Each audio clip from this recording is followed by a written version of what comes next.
Okay, so I think today's Thursday. I'm not sure. This week flew by for some reason. Well, I'm getting things done. Well, we are getting things done. The wife is helping out quite a bit.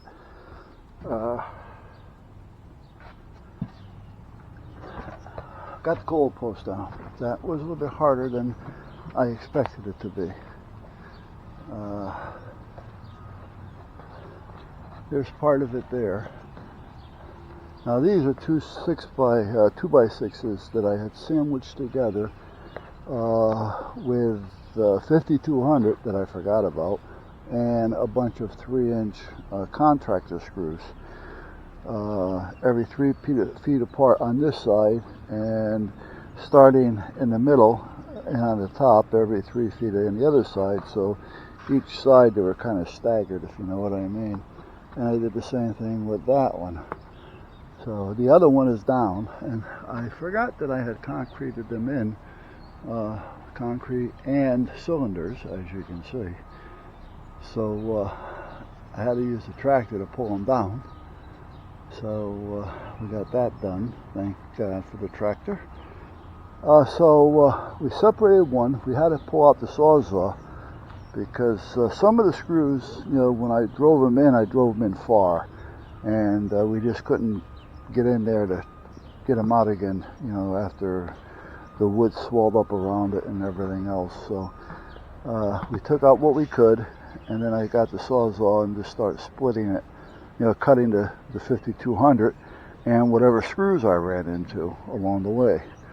I went down one side, the wife went down the other side. And then we were able to sandwich it apart using 2 crowbars. So I got this one to do tomorrow, and this was the top piece that went across the top. So we're going to get that done up tomorrow. The other 2 were over there, laying behind the tractor. So we got those yanked down. However, in order for me to get that gold post down, because that's what it looked like, that's what the wife called it. I had that antenna system on it, which has 2 antennas. I had a camera on it, and I had a couple of poles that went up and attached to the back side of it. So I had to naturally start moving all that. So I had to redo this pole with the 2 antennas on it. So that's there. Tomorrow I'm going to fasten it all up and make it right. Because it's kind of in the way of the camera. There's a camera tucked up back there. I don't know if you can see it or not. Right there.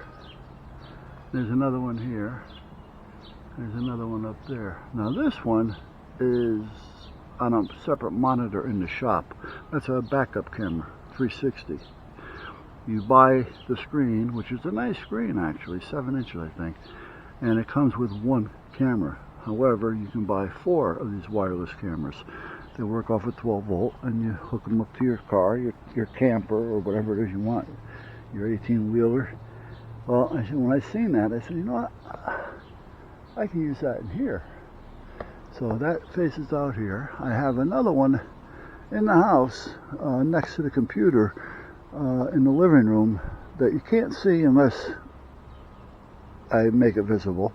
And I'll usually bring it up, you know, so at night when I'm watching TV, if I hear a noise, I can just glance at this little 7-inch color monitor sitting there. It's all wireless. And I have 2 on that one.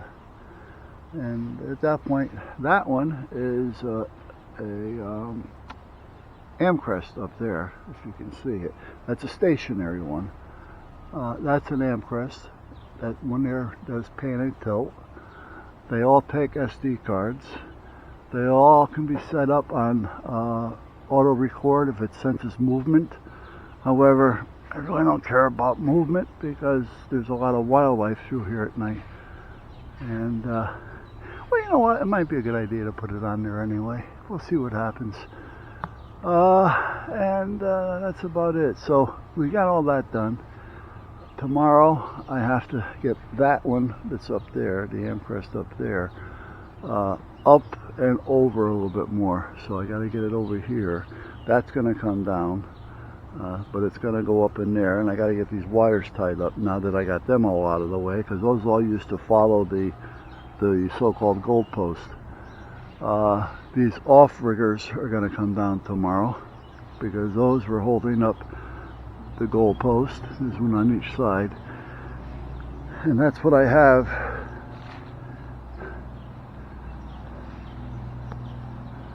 Oh no, these brackets held the cross member. Those were lag bolted in right there. So with 3-inch lags on both legs.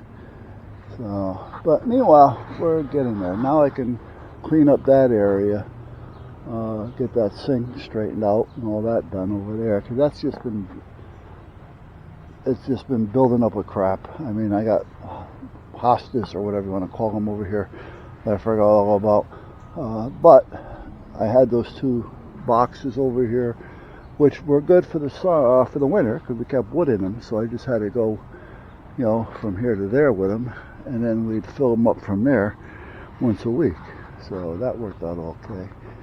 So I may come back here. Well, I already got it out. I may power wash the back of this now that we've got some opening so that the sun can work on it. They're cedar shakes with a little primer. We just dipped them and slammed them on there with a staple gun. So I'm not going to worry about them. Again, it's in the back. Wife says as long as we can't see it from the street, she doesn't care. Well, this is the shop. Yeah, so I really don't care. I mean, I don't want it to look totally crappy, but you know, at least. And this was the addition that we put on. But the whole thing looks 10 times better than it did when we bought it. I'll have to show you the pictures when we bought this, because this was all overgrown with weeds and trees coming over. There was, I don't know, maybe 6 pine trees right here, right where I'm standing basically, that went across. So when you came up to here, or if you looked at the backyard from the driveway, it looked like the property stopped here. But when you went past it, that was all trees back there, like the other property. That's all how that was. And I took the tractor and we chopped them, and then I dug out all the roots.